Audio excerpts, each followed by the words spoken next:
क्या पति पत्नी के झगड़े में हर वक्त पत्नी ही पीड़ित होती है? आज हमारे देश में लगभग 50 ऐसे कानून हैं जहाँ पुरुषों की सुनने वाला कोई नहीं है। मैं जब से आई हूँ मैंने पुरुषों की एप्लीकेशन लेना शुरू किया है। इस तरह के केसेस किसी व्यक्ति के ऊपर कर दिए जाते हैं तो उसके रिश्तेदार, उसके परिवार के लोग और उसके यार दोस्त सब उसका साथ छोड़ देते हैं। कई बार ऐसा भी होता है कि पुरुषों का भी उत्पीड़न हो रहा है। क्या पति पत्नी के झगड़े में हर वक्त पत्नी ही पीड़ित होती है या कोई महिला भी अपने पति, पार्टनर या बॉयफ्रेंड का उत्पीड़न कर सकती है? क्या ऑफिस, आस पड़ोस में महिला पुरुषों के बीच होने वाले विवाद में हर वक्त पुरुष ही गलत होता है या महिलाएं भी अपनी महिला पहचान को हथियार बनाकर पुरुषों को सता सकती हैं? दरअसल ये सवाल मैं उन मर्दों और लड़कों की तरफ से पूछ रहा हूं जो इन दिनों महिला कानूनों के मिसयूज के खिलाफ लामबंद हो रहे हैं। तो चलिए अब इंट्रो से निकलकर मेन स्टोरी पर आते हैं और ये कहानी शुरू होती है एक पीड़ित मर्द की आपबीती से। इस तरह पड़ती है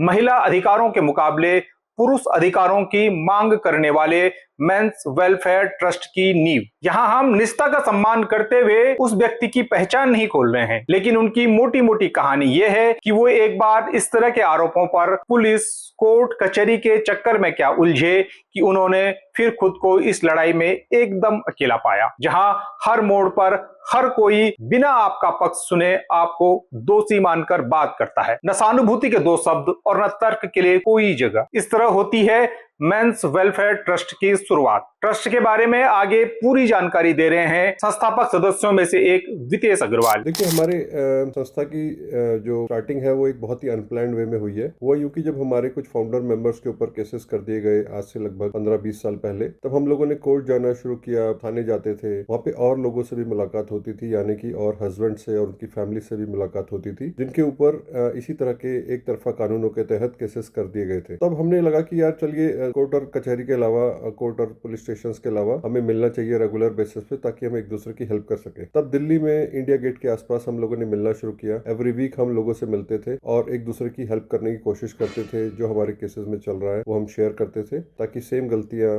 दूसरे लोग ना करें। और फिर हमने लगभग आज इंडिया के 40 शहरों में हमारी मीटिंग होती है। आज लगभग हर तबके के लोग हमारे से जुड़े हुए हैं, चार्टर्ड अकाउंटेंट्स हो, डॉक्टर्स, इंजीनियर्स, चाय वाला, गोलगप्पे वाला, ऑटो वाला और कुछ केसेस में इवन पुलिस वाले और आर्मी वाले भी हम लोगों से हेल्प मांगने के लिए आते हैं। संगठन के संस्थापक सदस्य वितेश अग्रवाल बताते हैं कि 2012 में उनकी संस्था ने हेल्पलाइन नंबर 8882498498 जारी कर ऐसे अन्य पीड़ित परिवारों तक पहुंचने का प्रयास किया। अब उनके पास हर महीने औसतन 5000 से अधिक लोगों की कॉल आती है, जिसमें दहेज उत्पीड़न, मारपीट, बलात्कार, कार्यस्थल पर यौन उत्पीड़न, रिलेशनशिप बिगड़ने के बाद दर्ज झूठे मुकदमों की शिकायत शामिल होती है। कई बार ऐसा भी होता है कि पुरुषों का भी उत्पीड़न हो रहा है।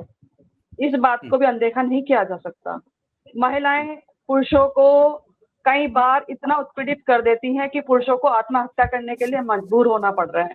इस बात को भी अनदेखा नहीं करना चाहिए। संगठन के पदाधिकारी कुलदीप बताते हैं कि हर पेशे का पुरुष इस तरह का उत्पीड़न झेल रहा है। इसमें सरकारी अधिकारी, कर्मचारी, आईटी प्रोफेशनल से लेकर सेना और पुलिस तक के अधिकारी भी शामिल हैं। पदाधिकारी बताते हैं कि ऐसा नहीं है कि महिलाओं के साथ कभी अन्याय नहीं होता है, लेकिन ये मान लेना कि हर बार पुरुष ही गलत होगा सरासर अन्याय है और कुछ महिलाएं इसी मानसिकता को हथियार के तौर पर इस्तेमाल करती हैं। देखिए, जब इस तरह के केसेस किसी व्यक्ति के ऊपर कर दिए जाते हैं तो उसके रिश्तेदार, उसके परिवार के लोग और उसके यार दोस्त सब उसका साथ छोड़ देते हैं। ऐसे में हमारी एनजीओ उसके लिए एक हेल्पिंग हैंड का काम करती है। उसको एक मॉरल सपोर्ट प्रोवाइड करते हैं हम लोग सबसे पहले। साथ ही हमारे पास पिछले 20 सालों में हजारों लाखों लोग जुड़े हैं हमसे। एक बहुत ही अच्छा नॉलेज बैंक हमारे पास अवेलेबल है और जो भी केसेस में बेस्ट प्रैक्टिसेस हैं, क्या करना चाहिए, क्या नहीं करना चाहिए, तो वो जो सारी लीगल नॉलेज है वो हम अपने लोगों के साथ शेयर करते हैं जो हमसे जुड़ते हैं और उनका केसेस में फायदा ही होता है। और मोस्ट इम्पोर्टेंटली हम किसी को जज नहीं करते, क्योंकि बहुत सारे केसेस में हमने देखा है कि जो हस्बैंड्स होते हैं, उनकी फैमिलीज होती है, इस तरह की हमारे ऊपर केसेस हो गए, ये बात अपने दोस्तों से, अपने ऑफिस में भी शेयर नहीं कर पाते हैं। बट क्योंकि हमारे ग्रुप में सभी ऐसे लोग हैं जिनके ऊपर केसेस हैं या केसेस हुए हैं कभी पास्ट में, उनको एक अच्छा एनवायरनमेंट मिलता है जहाँ पे वो बिना किसी हेजिटेशन के अपनी बात हमको कह सकते हैं। अब मेंस वेलफेयर ट्रस्ट से देश भर में 40 से अधिक संगठन जुड़ चुके हैं। वितेश अग्रवाल बताते हैं कि ट्रस्ट की गतिविधियां देहरादून में भी तेज हो रही हैं। ट्रस्ट के सदस्य प्रत्येक रविवार को 12 बजे देहरादून में प्रेस क्लब के पास मिलते हैं। हर बार कुछ नए लोग आते हैं, पुराने लोग उन्हें अपने अनुभव बताते हैं, सहारा देते हैं। ये संगठन अपनी सेवाएं पूरी तरीके से निःशुल्क देता है। आज हमारे देश में लगभग 50 ऐसे कानून हैं जहाँ पुरुषों की सुनने वाला कोई नहीं है, चाहे वो घरेलू हिंसा का मामला हो, दहेज हो, डिवोर्स हो, चाइल्ड कस्टडी हो, sexual harassment at work place हो, रेप हो एंड मैनी अदर केसेस। तो ऐसे में क्या होता है कि जब कोई महिला किसी पुरुष के ऊपर इस तरह का केस कर देती है तो पुरुष की सुनने वाला कोई नहीं होता। आप ऐसा समझिए कि हमने ऐसे भी केसेस देखे हैं जहाँ पे पार्किंग डिस्प्यूट के कारण लोगों के ऊपर रेप केसेस कर दिए गए, रिलेशनशिप टर्निंग्स और किसी दो लोगों की आपस में नहीं बनी, रिलेशनशिप खराब हो गई, इस तरह के केसेस में रेप केसेस कर दिए जा रहे हैं। और एक बहुत अच्छी ऐसे पुरुषों की तादाद है जो कि इस तरह के केसेस से परेशान होकर के सुसाइड कर लेते हैं। हमारे देश में महिला आयोग है, हमारे देश में महिलाओं और बच्चों के लिए सेपरेट सेंट्रल कैबिनेट मिनिस्ट्री है, पेड़ पौधों की रक्षा के लिए मंत्रालय है, जानवरों की रक्षा के लिए बहुत सारे डिपार्टमेंट्स बने हुए हैं, बट हमारे देश में पुरुषों की रक्षा के लिए कुछ नहीं है। तो हम सबसे पहले तो सरकार से ये डिमांड करते हैं कि महिला आयोग के तर्ज पर ही पुरुष आयोग की स्थापना होनी चाहिए। साथ ही जितने भी एक तरफा कानून है हमारे देश में, सब में एक स्ट्रॉन्ग मिसयूज क्लॉज होना चाहिए, ताकि जो लोग झूठे केस करते हैं उनको जेल का प्रावधान होना चाहिए। और सारे कानूनों को जेंडर न्यूट्रल बनाना चाहिए। अगर जो वाइफ अपने हस्बैंड के ऊपर डोमेस्टिक वायलेंस का केस कर सकती है, तो हस्बैंड को भी अधिकार होना चाहिए कि वो वाइफ के ऊपर डोमेस्टिक वायलेंस का केस कर सके। जो भी पार्टी गलत केस करे उसके ऊपर एक स्ट्रॉन्ग फॉल्स केसेस करने का एक स्ट्रॉन्ग क्लॉज होना चाहिए और एक पनिशमेंट का क्लॉज होना चाहिए। मैं जब से आई हूँ मैंने पुरुषों की एप्लीकेशन लेना शुरू किया है। और सबसे बड़ी बात आप बताएं, हम दोनों को बिठाते हैं और दोनों को बिठाने के बाद हम 5 लोग बैठते हैं।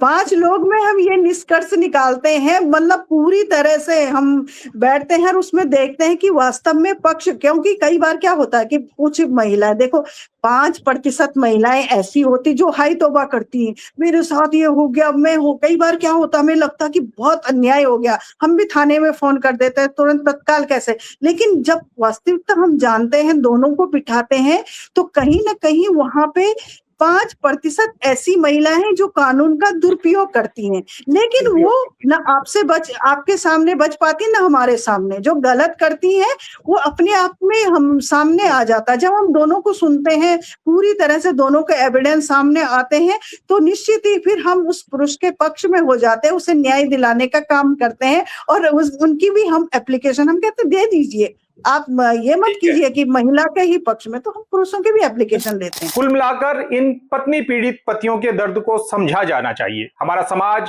अब उस दौर में पहुंच गया है जहां कानून सिर्फ बचाव का हथियार नहीं रह गया है, बल्कि कुछ लोग इसका गलत इस्तेमाल भी करने लगे हैं। लेकिन उससे भी जरूरी है कि आम लोगों की उस मानसिकता को बदलने की जिसमें पीड़ित सिर्फ एक ही पक्ष को माना जाता है। इसलिए यदि आप फिल्मों, टीवी सीरियल्स में पत्नी के जुर्म सहकर भी निबाह करने वाले किसी मर्द को देखकर हंस रहे हैं, तो रुकिए, ये जोक्स का विषय नहीं है, बल्कि अपने दिमाग के पर्दे पर जमी अबला नारी की तस्वीर पर फिर से गौर करने का समय भी है। पुणे की सिया, मेरठ की मुस्कान और इंदौर की सोनम रघुवंशी भी इसी दौर की उदाहरण है। उम्मीद है आपको इन मर्दों का दर्द महसूस हुआ होगा। वीडियो पसंद आया हो तो कृपया लाइक कीजिएगा, शेयर भी कीजिएगा। बहुत बहुत धन्यवाद।